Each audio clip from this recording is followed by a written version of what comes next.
Welcome to Mexico Matters, the CSIS podcast about how events occurring in Mexico can impact and, more importantly, matter in the United States.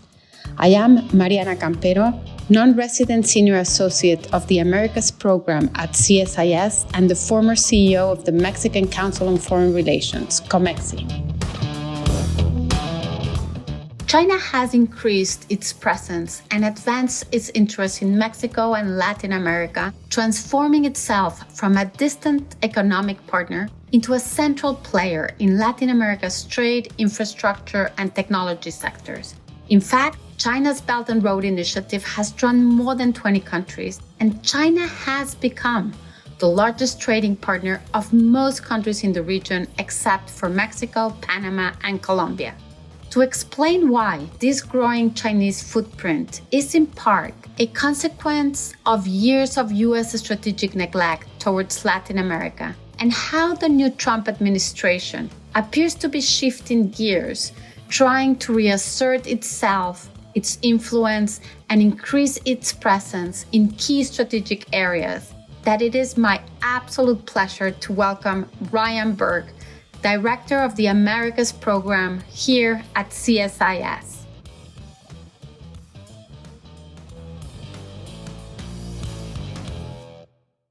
Ryan, welcome back to Mexico Matters. Truly, thank you for being with us today. It is a pleasure. Thanks for having me on, Mariana. It's always a pleasure to be on Mexico Matters, one of my favorite podcasts. Ryan, you have been writing, testifying, and raising awareness about China's presence in Latin America for a while now. I really admire all the work you have done. So that's why I would like to pick your brain and try to give us an idea of really what is the state of China's presence in Latin America. How would you characterize the scale and the nature of China's current economic presence in Latin America overall? Well, Mariana, it's a great question. I think we have to talk about the development of China-Latin American relations on a macro level. So if we were to look at a map, say in the year 2000, which country, either China or the United States, is the top trade partner for most nations in Latin America? Pretty much every country in the region has the United States as its top trade partner. Fast forward 2 decades to 2020, we look at that same map. Pretty much all of South America, save for Colombia, has China as their top trade partner. Many countries in the Caribbean have China as their top trade partner. And China, of course, is gaining in many ways in Central America and in Mexico, as I think we'll talk about. So that's a dramatic change in a matter of 2 decades. Chinese trade with the region around the year 2000 stood at something like $18 billion in bilateral trade. I think at the end of 2023, it was almost $500 billion. So you've had a dramatic increase in trade. But what's really interesting about this, Mariana, is not just the trade that goes back and forth between China and the region. It's the way in which the economic relationships that China has deepened over these years have also catalyzed other openings for China. And so it's not rare these days to see a Confucius Institute in a country. It's not rare these days to see security exchanges or defense cooperation with various countries in the region. Space cooperation, that's an area that we at CSIS have been looking at very closely. Little known fact, China has more space infrastructure in Latin America and the Caribbean than any other region in the world outside of mainland China. These relationships have led to party-to-party cooperation. So you have mainstream political parties in Latin America and the Caribbean doing party-to-party exchanges with the Chinese Communist Party through an institution called the ILD, the International Liaison Department, which allows the Chinese Communist Party to have relationships with certain political parties in Latin America. So the point here is that the economic relationship is usually what captures much of the attention. And indeed, it's very dramatic. But the economic relationships, Mariana, have also opened up other avenues of influence and cooperation between China and the region. Ryan, before we go deeper into U.S. concerns about Chinese presence in the region, let me ask you, how different is Chinese presence in Latin America from that of Mexico? I mean, the U.S., and certainly not China, is by far our largest trading partner. And our proximity to the US raised the flag the minute that China's investments started to increase, right? Yeah, if we go back to that map that I mentioned in my previous response, you get mostly China in South America, you get less China in Central America, and you get a lot of the United States in Mexico in terms of top trade partner. And so according to that map that I referenced, clearly the United States' greatest influence is in Mexico and to a lesser extent in Central America. And in 2023, of course, we all remember when Mexico became the US's top trade partner overall. That said, I would say that the relationship, as you hinted at, Mariana, between Mexico and China is growing. It's mostly one that's remained in the realm of economic exchange. I mentioned previously how those economic exchanges sometimes catalyze other types of openings. We haven't necessarily seen that in Mexico. It's mostly been two-way trade, but I would argue it's a very lopsided economic relationship. Total exports to China from Mexico in 2023 didn't even top $20 billion, if I'm not mistaken, while China exported something like $83 billion in goods to Mexico in 2023. And so it's a very lopsided relationship. China, I think, would like to get even deeper into some of Mexico's markets. China sees that Mexico has a very sophisticated manufacturing base, in fact, the most sophisticated in the region, in particular, very important industries for China, like the automobile industry, electronics, textiles. These kinds of things have become very important for China. And I think even if China isn't interested in using Mexico as a launch pad into the USMCA region, it makes good sense from China's perspective to have a deeper economic relationship with Mexico because of that sophisticated manufacturing base that can serve the rest of Latin America for some of its products. Ryan, in your previous response, you spoke about, Chinese presence in Latin America in many sort of sensitive areas, right? Sort of security, infrastructure, space.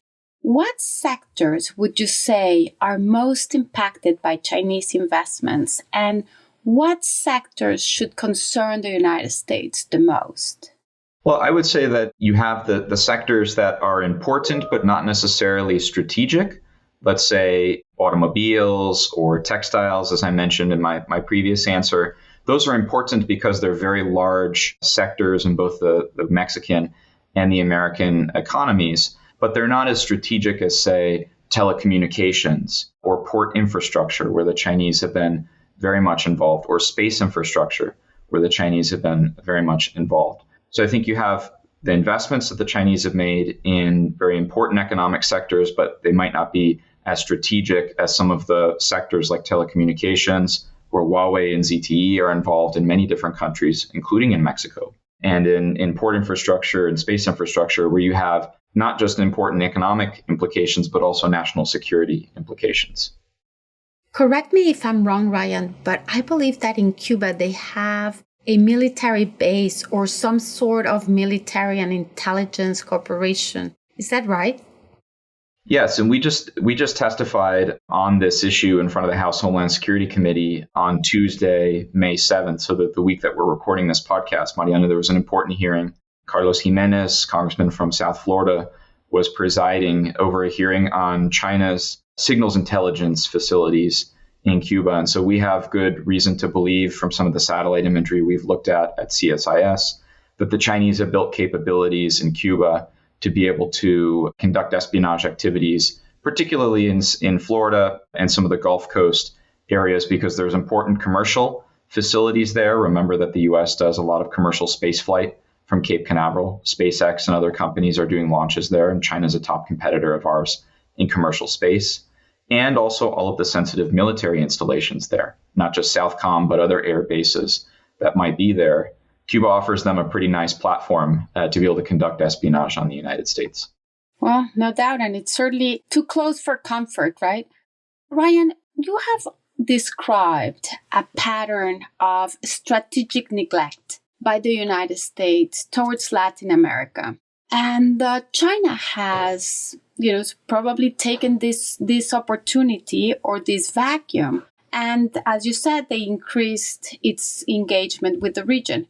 Do you think the U.S. can take back or reassert its influence and, maybe offer a more compelling alternative to China in the region, or is it too late?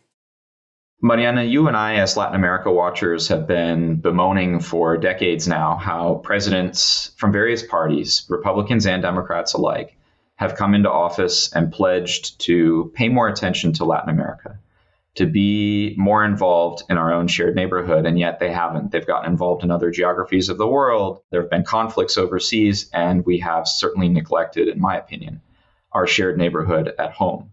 What I see as different about the second Trump administration, Mariana, is that they're actually going to focus on the Western Hemisphere.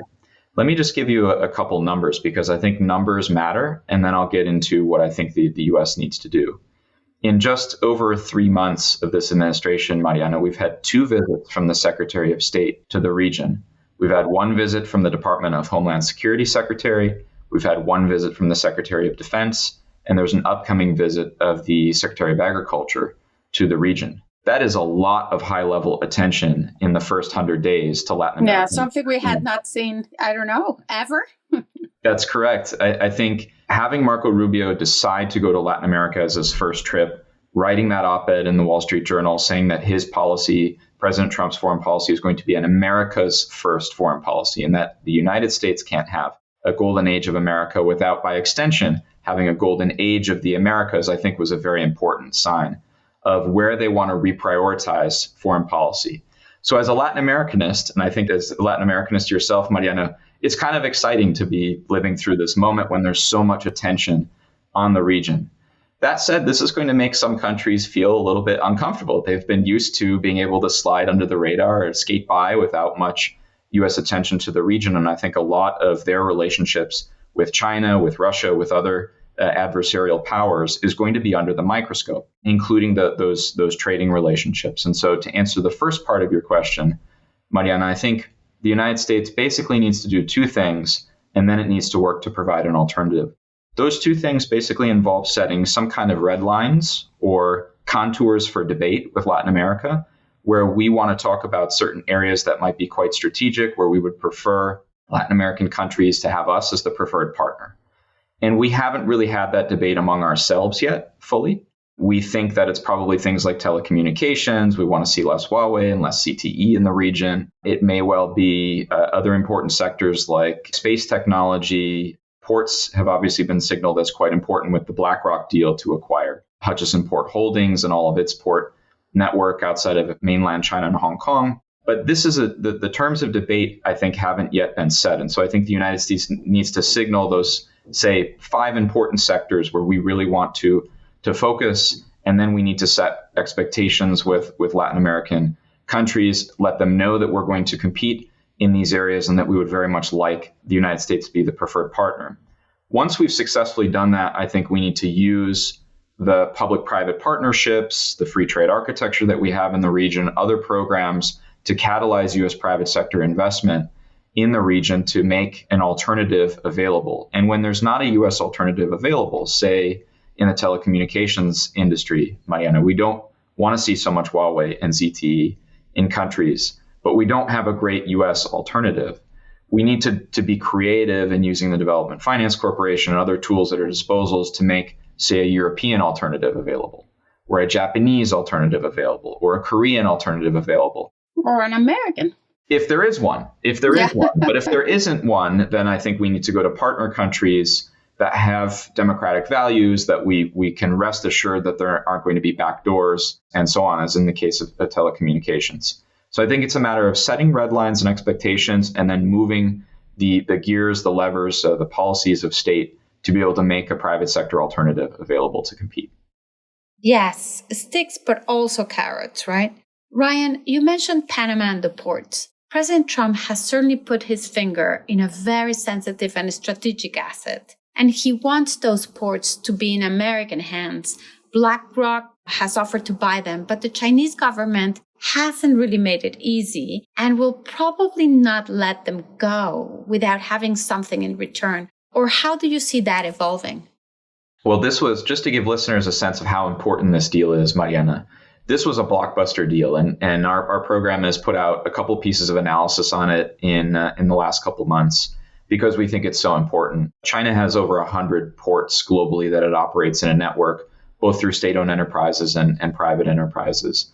if Hutchison... In the region? Not in the region. I'm talking globally, over 100. Okay. In the region, there are at least 7 ports that are implicated in this deal, but over 100 globally. And this deal would basically allow Hutchison Port Holdings to offload all of its ports globally, 43 ports in 23 countries, 199 berths overall, and in basically every geography of the world, every continent except for Hong Kong and mainland China. Those ports would move possession basically from a Chinese or a Hong Kong-based company to a U.S. asset manager. Huge geopolitical ramifications, right? Huge. So this was a blockbuster deal, and I think it's really important signal of how the Trump administration plans to compete by offering these private sector offers. Surprisingly to us, the Chinese were very quiet for the first week after this deal was announced, and then they kind of got their gears of state and their propaganda machine moving. The Global Times, to Kung Pao, other newspapers tend to be. Because if you put yourself in their shoes, it's like, why would I sell, right? Sort of, what is in this for me? This deal would have basically taken out almost 1/3 of their global port network in one deal, right? And in all geographies of the world, Latin America being quite important, but there are ports in Africa here, ports in Europe, ports in Asia. So it's quite an important deal. And the Chinese have come out now against it. They've pilloried Li Ka-shing, the richest man in Asia, who's now the senior advisor, the former chairman of CK Hutchison. They are moving to block the deal through their state regulator. So clearly they understand the geopolitical ramifications of this. And we'll see how long the extraterritorial dimension of Chinese law is in this case.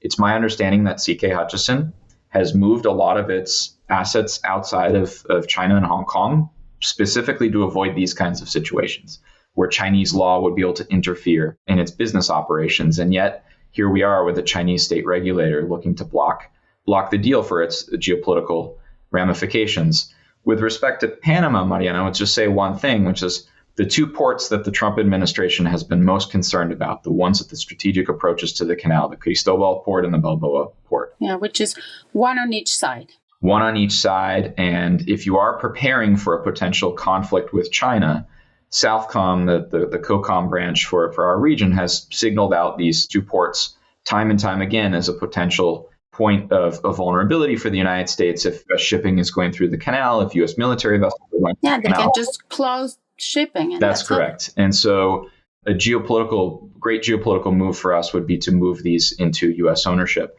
At the same time, Mariana, there's also a Panamanian domestic process going on where the Panamanians are investigating how it is that Hutchison Port Holdings was able to extend for 25 years its concessions on these ports with no bids. And what they found in their early investigations is that there was some corruption involved, and also there were unpaid bills by CK Hutchison. And so they are domestically moving to strip the Hong Kong-based company from being able to operate these ports. So it seems to me, Mariana, whether the deal goes through or whether the Panamanian process goes through, one way or another, Hutchison Port Holdings is likely to lose these 2 concessions on the ports. Well, that would certainly be a big geostrategic win for the United States. Ryan, Latin American countries, face now a dilemma, right? Because most of them have a great trading economic relationship with China. And at the same time, they really don't want to be at odds with the United States. I mean, we've seen, sort of that doesn't really get you very far, and everybody wants to sell their products to the United States. So, how can they square the circle? I mean, they don't want to be at odds with the 2 largest economies in the world, right? Do you see a trend towards non-alignments, or do you think countries will be forced to choose? I see both, Mariana. I see countries trying their best to try to hedge and straddle the economic relationship that they have with China, and mostly the security relationship and sometimes the economic relationship that they have with the United States. And they want both. And I hear time and again from Latin American leaders that they don't want to choose. But from the United States perspective, Mariana, on some of these things that are of critical importance to us, going back to my previous comment about Redline. Telecom, for example. Telecoms. Who do you get your telecoms from? Who's your cloud computing provider? Is China involved in your space infrastructure, right? Is China involved in your high-tech manufacturing? Are you partnering with them on semiconductor production? These kinds of things are very important to the United States because these are the industries of the future. And what China... They're absolutely strategic. That's right. And what China is trying to do, I think, as a global strategy, is to bring as many countries as they can into their orbit as preferred partner on the economies of the future in order to try to write the next rules of the global economic order in their favor. And so the United States, I think, has to compete at the same game. So we need to be able to play kind of a two-level game. On one level, I think we do need to push countries to have preferred partnerships with the United States in those very sensitive areas where, by the way, we have leading companies, right? Leading companies in semiconductor technology, leading companies in cloud computing, leading companies in space infrastructure. And these are areas where we can offer strategic partnerships with our friends. I don't think we do ourselves any favor, Mariana, when we get involved in, say, agricultural exchanges between China and Latin America. Frankly, we're not in the same market, for example, for Brazilian soy as the Chinese are, right? We have farmers here in the United States that produce an abundance of soy, and in many ways, we're competing in that sense. So I would say we need to be very strategic about the sectors that we decide to ask for preferred partnership. And then we sort of let other sectors go because we wouldn't be doing ourselves any favor. So that's the two-level game that I think we need to be able to play. I absolutely agree with you. For example, Lula was in Japan, and I think he's going to be visiting China pretty soon, because they want to take this opportunity to sell more agricultural products, right? As you said, sort of that is not strategic, but at the same time, Huawei is one of the leading telecom providers of China, right? So, sort of you have to be able to let some sectors go and focus on what is totally important for the United States. And what I would add to what you just said, Mariana, is that this is an important time to be recording this podcast. We're recording a week before the China Seaac summit. Seaac is the Community of Latin American and Caribbean Nations, which includes 33 countries in the hemisphere. Very importantly, it does not include the United States and Canada, intentionally so. And China has had a dialogue with Seaac for a while now. And about every 3 years, they have a China Seaac summit. And they produce a strategy document coming out of that summit, which is more or less a roadmap, Mariana, of how China wants to deepen its cooperation in the region over the next 3 years. So if we go back to 2021, early 2022, when the last document was produced, a lot of the strategy that they've undertaken in the last 3 years was written in that document. So if you're interested in this topic, I think you really need to be paying attention next week when much of Latin America will be in Beijing for the China Seaac summit, including Lula, including Petro. I don't think Claudia Sheinbaum will go, but probably someone from her cabinet, perhaps the foreign minister, De La Fuente, will go. And there will be a strategy document of sorts produced. And given the moment that we're in, I think it will be very telling because in many ways it will be a strategy document produced between the two sides on how China wants to push back on the Trump administration's focus on China and Latin America. If the U.S. wants to reestablish itself as a leading influence and partner to the region, it not only has to act, Ryan, but it has to act quickly. Because China is far more entrenched than people realize. It is certainly a key partner and a supplier of many countries and sectors.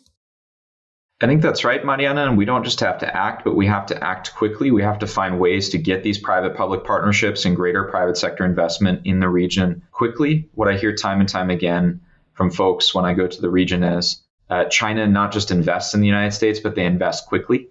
They invest on timelines that align with the democratic politics of the region. And that's incredibly important, Mariana. We've got folks, we've got presidents, we've got Congresses, legislative branches who are running every 2 years or every 4 years, every 5 years for re-election. And China gets projects up and off the ground quickly. They give leaders, in other words, something to run on to tell their people that the country is moving forward. And sometimes U.S. private sector investment and public sector engagement takes too long to materialize. Ryan, do we have any specifics about the conference, about the China Seaac conference? We don't have many specifics, Mariana. In fact, there's a website dedicated to the China Seaac Forum, and it doesn't mention that there is the summit next week. It's almost as if they'd like to obfuscate or hide the agenda. But we do know, because leaders in the region have talked about it, they are going to Beijing next week to have the China Seaac conference. And I imagine that a number of leaders like Lula and Petro will have bilateral meetings with Xi while in Beijing to announce important side deals that might be China-Colombia or China-Brazil specific. And in Colombia's case, they've even indicated that they're ready to join the Belt and Road Initiative, which would be a very important development if, in fact, it transpires in Beijing next week. Colombia is one of the few large countries, Mariana, that has not yet joined the Belt and Road Initiative. Brazil, Mexico, as you well know, are important holdouts. Colombia is one of the other important holdouts. And so if Colombia also joins, I think the map of BRI in the region will look much different once this China Seaac conference is over. Wow. And hopefully that will be another signal to the United States that they have to act and act quickly. Indeed.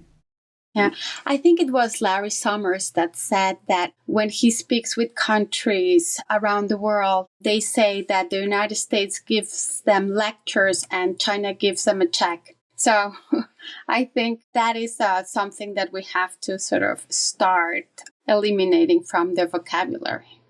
Mariana, I'm hoping that with some of the changes the Trump administration has made to the State Department, as well as some of the changes they've made to development programs, not just substantive changes, but also tone and tenor, we come with more offers in hand and fewer lessons. Yeah, absolutely. Ryan, as we're coming to the end of this podcast, but I don't want to let you go. So I have so many other questions to ask you. So because, right now, because of tariffs and the policies of the Trump administration, China has been looking for other markets, right? And we saw the numbers, I think it was yesterday, that their exports to Latin America have increased, I believe, 20% or 25%. It sounds wonderful from China's point of view, but for Latin America, they have always been protectionist economies, right? They have, except for Mexico and a few others, but they have always protected their own industries. And, the last thing they want is to be inundated by Chinese goods that would hurt their own industries. At the same time, of course, they want to sell their own products to China because it's, hopefully they will become a big consumer to substitute some of the consumers in the United States. How could they square that circle, right? Sort of, I need to protect my market from your products, but at the same time, I want to sell my products to you. Well, I think Latin American countries, Mariana, are going to have to play a similar game as the United States. They're going to have to use tariffs and other kinds of protective measures in order to protect their markets. And in fact, we've already seen that happening. Chinese overcapacity, which is a problem we hear a lot about, is like a balloon. And tariffs are the metaphorical equivalent of squeezing the balloon. So a balloon has so much air in it, you squeeze it, the air goes to another spot. And that's more or less a metaphor for Chinese overcapacity. You squeeze it. Unless you pump it. Exactly. And I think that's what the Trump administration is trying to do, popping it being, of course, the metaphorical equivalent of changing China's economic model. But that's going to be very difficult, right? China's very reticent to change. They have non-market practices that mean overcapacity is basically baked into the system. And so countries that don't protect themselves are at risk of dumping of cheap and underpriced goods in sectors that could impact important sectors for various countries. And we've seen countries do the metaphorical squeezing of the balloon through using their own tariffs in Latin America. So Chile has tariffs on Chinese steel and aluminum. Brazil has followed suit after the United States did that by putting some tariffs on Chinese steel and also putting quotas in place. I think, if I'm not mistaken, Peru has done the same. Mexico has certainly followed the United States in limited ways in that way. Canada has done the same. I think countries realize that if they don't follow suit, if they don't think about protecting themselves from some form of dumping, at some point they might be the target. Last year, China had a trade surplus of about $1 trillion. I think that's the largest trade surplus any country has ever maintained in global economic history. I don't see any reason why China is going to try to change its economic model to please the United States or to please other countries. And so I think the message is going to be, you will have to protect vulnerable sectors where you could be the subject of dumping, or you could leave yourself dangerously exposed. And I think those tariffs, Mariana, or those protective measures will likely be a negotiating point for Latin American countries to try to get reciprocity from China for some of their products. Absolutely. Ryan, let me turn your attention to Mexico, because there is evidence that Chinese investment in Mexico may be undercounted by official statistics. What do you think would be the implications or are the implications of this underestimation for policymakers in the United States? How should the U.S. address China's presence in Mexico? And how can they make sure that Chinese investments are not sort of hidden some way? It's a great question, Mariana, and I would commend our listeners to a report that the Rhodium Group published last year on Chinese investment in Mexico, where the conclusion was basically that Chinese investment could be something like $6 billion undercounted in 2023. I think the reason has to do with where Chinese investment is coming from. Sometimes it comes from subsidiaries in places like Singapore or through the Cayman Islands. It can mask its origin.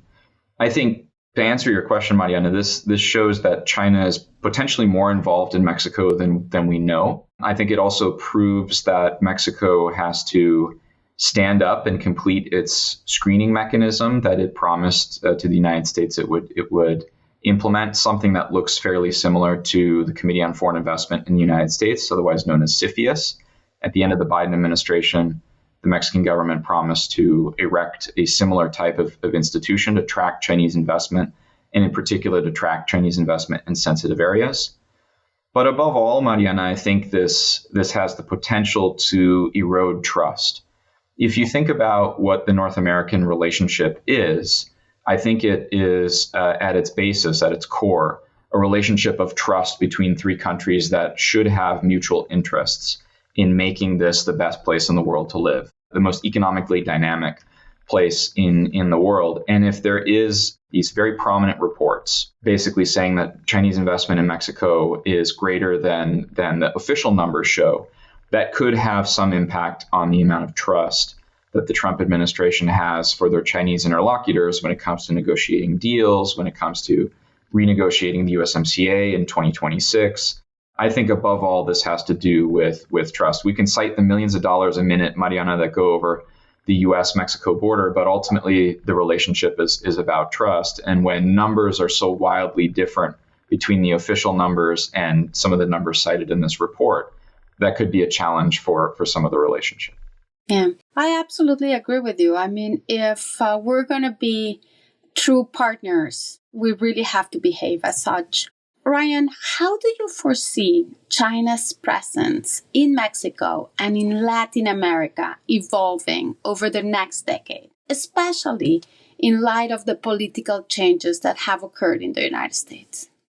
Mariana, I think on the one hand, China is going to continue its drive to become the preferred economic partner for many countries in the region, especially in these sensitive areas that we've discussed, because they have good reason to believe that if they can array most of the global South to their side as preferred partner on these issues, that they can actually write the next set of rules of global economic governance in these important industries in a way that favors them in a global way.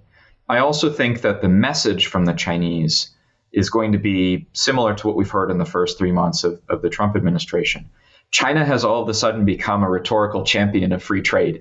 I never thought I would see it, Mariana, but they are now positioning themselves a very protectionist economy, an economy that's known to have plenty of copyright and intellectual property infringement, a country that... And a very closed market. A very closed market, a country that does not give reciprocity, a country that forces you to have local subsidiaries and then steals technology and gives it to other companies that make similar products and then subsidizes them to basically put you out of business. All sorts of non-market practices that we could cite ad nauseum has now all of a sudden become the country that is the most pro-free trade, at least rhetorically, on the global stage, and messaging that it stands for global economic stability and for the World Trade Organization and all sorts of other things. So it's been quite a role reversal. The beauty of rhetoric, right? It's been quite a role reversal, Mariana. And I think they're going to continue pushing that message so long as tariffs is the preferred tool of the Trump administration to not just generate revenue for the United States, but also to negotiate greater reciprocity